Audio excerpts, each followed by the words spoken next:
जिल्ह्यातील शेतकऱ्यांच्या खात्यामध्ये आजपासून 8,500 रुपये हेक्टरी नुकसान भरपाई जमा होण्यास होणार सुरुवात। तुमच्या जिल्ह्याच्या माहितीसाठी व्हिडिओ शेवटपर्यंत नक्की पहा।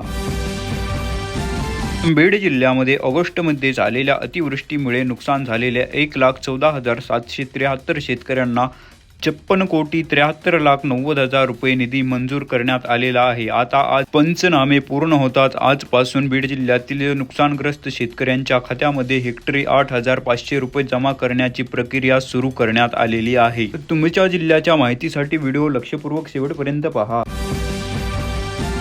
झालेल्या मंत्रिमंडळ बैठकीमध्ये शेतकऱ्यांसाठी अतिशय महत्त्वाचा निर्णय। आता फार्मर आयडी नसेल तर पीक विम्याचा लाभ मिळणार नाही। आता शेतकऱ्यांना पीक विमा नुकसान भरपाई करिता फार्मर आयडीची आवश्यकता। लवकरात लवकर आता शेतकऱ्यांना फार्मर आयडी काढून घेण्याच्या सरकारकडून सूचना। अतिवृष्टीमुळे शेतकऱ्यांचं जवळपास 60 लाख हेक्टरचं शेतपिकाचं नुकसान झाल्याचा अंदाज आहे। नुकसान झालेल्यांना मदत करणार असून याची घोषणा पुढच्या आठवड्यात करू। दिवाळीपूर्वी उर्वरित जिल्ह्यातील शेतकऱ्यांच्या खात्यामध्ये कसल्याही परिस्थितीमध्ये निधी जमा करू मुख्यमंत्री देवेंद्र फडणवीस यांचं शेतकऱ्यांना आश्वासन। 6 जिल्ह्यातील शेतकऱ्यांच्या पिकांचे आणि घराचे प्रचंड नुकसान। पंचनामे पूर्ण होताच आजपासून मदत द्यायला सुरू। कृषी मंत्री दत्तात्रय भरणे यांनी दिली मीडियाला मोठी माहिती। कर्नाटक सरकारचा अतिशय मोठा निर्णय, शेतकऱ्यांना दिला मोठा दिलासा। कर्नाटकात आता पीक नुकसान भरपाई पोटी प्रति हेक्टर 8,500 रुपयाची अतिरिक्त मदत जाहीर। 2 वेळा पीक नुकसानीचे पंचनामे, 825 हेक्टर क्षेत्रावरील पंचनामे पूर्ण। जमीन खरडून जाण्याच्या नुकसानीसाठी 5.5 कोटींची मदत जाहीर। परतीच्या पावसाने शेतपिकांसोबत जमिनीचं मोठं नुकसान। अनेक जिल्ह्यामध्ये खूप मोठ्या प्रमाणात अतिवृष्टी झालेली आहे। सरकार शेतकऱ्यांच्या पाठीशी आहे। राजकीय पक्षाचे नेते निर्णय घेण्यासाठी सक्षम आहेत। उपमुख्यमंत्री अजित पवार यांची विरोधकांवर मोठी टीका। सप्टेंबर महिन्यातील झालेल्या मुसळधार पावसामुळे राज्यातील शेतपिकांचं मोठं नुकसान झालेलं आहे। परंतु आता देशात ऑक्टोबर महिन्यात देखील सरासरीच्या 115% पाऊस राहण्याचा अंदाज हवामान खात्याकडून दर्शवण्यात आलेला आहे। महाराष्ट्र शासनाचा मोठा निर्णय, आता 4 लाख जणांना मिळणार रोजगार। 50,000 कोटी रुपयांची गुंतवणूक। राज्य मंत्रिमंडळाचा महत्त्वाचा निर्णय। महाराष्ट्र जागतिक क्षमता केंद्र धोरणास आज मंत्रिमंडळात मंजुरी।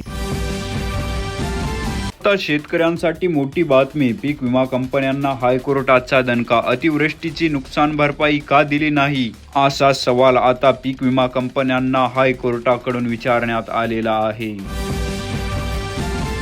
शेतकऱ्यांची व्यथा, समद्या पिकांचा कुजून झाला कोळसा। गरजेपुरता पाऊस पडत राहिल्याने खरीपाची पिकं बहरली होती। सोयाबीनच्या शेंगा निब्बर झाल्या होता। कापसाचं पीक बोंडानं लदलदून गेलं होतं। मात्र शेवटच्या टप्प्यामध्ये झालेल्या अतिवृष्टीमुळे समद्या पिकांचा कुजून कोळसा। पंजाब सरकारचा मोठा निर्णय, विधानसभेमध्ये बियाणे दुरुस्ती विधेयकाला मंजुरी देण्यात आली। निकृष्ट बियाणांची विक्री केल्यास आता अजामीनपात्र गुन्हा, 3 वर्षापर्यंत शिक्षा तर 50 लाखापर्यंत मोजावा लागणार दंड। मराठवाड्यात पावसाने दिली उघाड, सोयाबीन पिकाच्या काढणीला सुरुवात। मराठवाड्यामध्ये पावसाचा जोर कमी होताच सोयाबीन पिकाच्या काढणीला जोरदार सुरुवात झाली। 1 ते 31 ऑक्टोबर दरम्यान 100% पीक पाहणी पूर्ण करा, चंद्रशेखर बावनकुळे यांनी दिले जिल्हाधिकाऱ्यांना निर्देश। लाडकी बहीण योजनेमुळे शेतकऱ्यांचं मोठं नुकसान, लाडकी बहीण योजनेत पैसे वळवून शेतकऱ्यांचं वाटोळं केलं। डॉक्टर अजित नवले यांचा सरकारवर मोठा आरोप। राज्यामध्ये ओला दुष्काळ जाहीर न करता दुष्काळाच्या सर्व सवलती लागू, शेतकऱ्यांना हेक्टरी किती मदत मिळणार पुढच्या आठवड्यात करणार मोठी घोषणा, मुख्यमंत्री देवेंद्र फडणवीस। त्याचबरोबर दिवाळीपूर्वी शेतकऱ्यांच्या खात्यामध्ये नुकसान भरपाई जमा करण्याचे दिले आश्वासन। सदोष बियाणांमुळे कळवण तालुक्यातील शेतकऱ्यांचे मका पीक वाळले, बियाणे कंपनीच्या विरोधात शेतकऱ्यांची कृषी विभागाकडे तक्रार, नुकसान भरपाईची देखील केली मागणी। शेतकऱ्यांना सरसकट मदतीसाठी कॅबिनेटमध्ये विषय मांडणार, सहकार मंत्री बाबासाहेब पाटील यांचे प्रतिपादन। शेतकऱ्यांनी खचू नये असे देखील केले आवाहन। दुग्ध व्यवसायावर अतिवृष्टीने पाणी, पशुधन विभागाने नोंदवली मागणी. अतिवृष्टीमुळे जनावरांमध्ये आरोग्याच्या तक्रारी येत आहेत खूप मोठ्या प्रमाणात समोर. अतिवृष्टीमुळे पुरात शेकडो हेक्टर शेती, नगदी पिके गेली खरडून, संसारही पडला उघडा. शेतकऱ्यांचा संतप्त सवाल, पुढील पेरणी करायची कुठे? लवकरात लवकर मदत निधी खात्यात जमा करावा, शेतकऱ्यांची मागणी. अतिवृष्टीचा तडाखा, लातूर बाजार समितीचा दसरा कोरडा, कोट्यावधींची उलाढाल ठप्प. बाजारात येणारा शेतीमाल निसर्गाने हिरावला.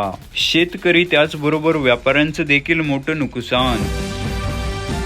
दुचाकीबाबत सरकारचा मोठा निर्णय, नियम मोडला की घरपोच दंड. पोलिसांची डिजिटल ॲक्शन, 13 दिवसात CCTVद्वारे 203 जणांवर कारवाई. सॉफ्टवेअरचाही घेतला जाणार आधार. अतिवृष्टी नुकसान पाहणी दौरे की शेतकऱ्यांची थट्टा, नुकसानीच्या मदतीस विलंब होत असल्याने शेतकऱ्यांमध्ये असंतोष. अतिवृष्टीमुळे शेतपिकांचं मोठं नुकसान, नेते बांधावर पोहोचले मात्र अजून देखील शेतकऱ्यांना नुकसान भरपाईची प्रतीक्षा. राज्यात अतिवृष्टीमुळे मत्स्य व्यवसाय उद्ध्वस्त, व्यावसायिकांवर उपासमारीची वेळ. जालना लोकसभा मतदारसंघाचे खासदार कल्याण काळे यांनी केली पैठणमधील पूरग्रस्त भागांची पाहणी. शेतकऱ्यांचा हल्लाबोल, आता जमीन नाही फक्त लढाई. तळेगाव उरळी कांचर रेल्वे प्रकल्प अडचणीत, भूमिपुत्रांना भूमिहीन करणारा विकास नको. ग्रामसभेमध्ये ठराव, आंदोलनाची केली तयारी. एसटीतून आरक्षणासाठी धनगर समाजाचा एल्गार, ठिकठिकाणी केला रास्ता रोको. पैठण येथील शेतकऱ्याने केबीसीत जिंकले 50 लाख रुपयांचे बक्षीस, शिक्षण मात्र 12वी पर्यंतच. DCC बँकेच्या सभेत एकरकमी कर्जफेड योजनेस मुदत वाढ द्या. पुराच्या संकटामुळे सभासदांनी मांडली सूचना. केंद्र सरकारचा मोठा निर्णय, पंतप्रधान सूर्यघर योजनेतून 16,000 ग्राहकांना अनुदान. सौर वीज निर्मिती झाल्यात वीज बिल शून्य येते, अर्थातच वीज मोफत मिळणार. मंत्रिमंडळ बैठकीत महत्त्वाचा निर्णय, 4 लाख जणांना मिळणार रोजगार. 50,000 कोटी रुपयांची होणार मोठी गुंतवणूक. राज्य मंत्रिमंडळाचा महत्त्वाचा निर्णय. सोयाबीनला फुटले कोंब तर पांढरे सोने सडले. राज्यामध्ये 60% सोयाबीनचा तर 50% कापूस पिकांचा नुकसान झाल्याचा प्राथमिक अंदाज. शेतकऱ्यांसाठी आनंदाची बातमी, 15 ऑक्टोबरपर्यंत महाराष्ट्रातील संपूर्ण पाऊस निरोप घेईल. हवामान अभ्यासक पंजाब डक यांची मोठी माहिती. शेतकऱ्यांचा आक्रोश, पूर्णा येथे बैलगाडी मोर्चा. लवकरात लवकर पंचनामे पूर्ण करून शेतकऱ्यांच्या खात्यामध्ये नुकसान भरपाई जमा करण्याची केली मोठी मागणी.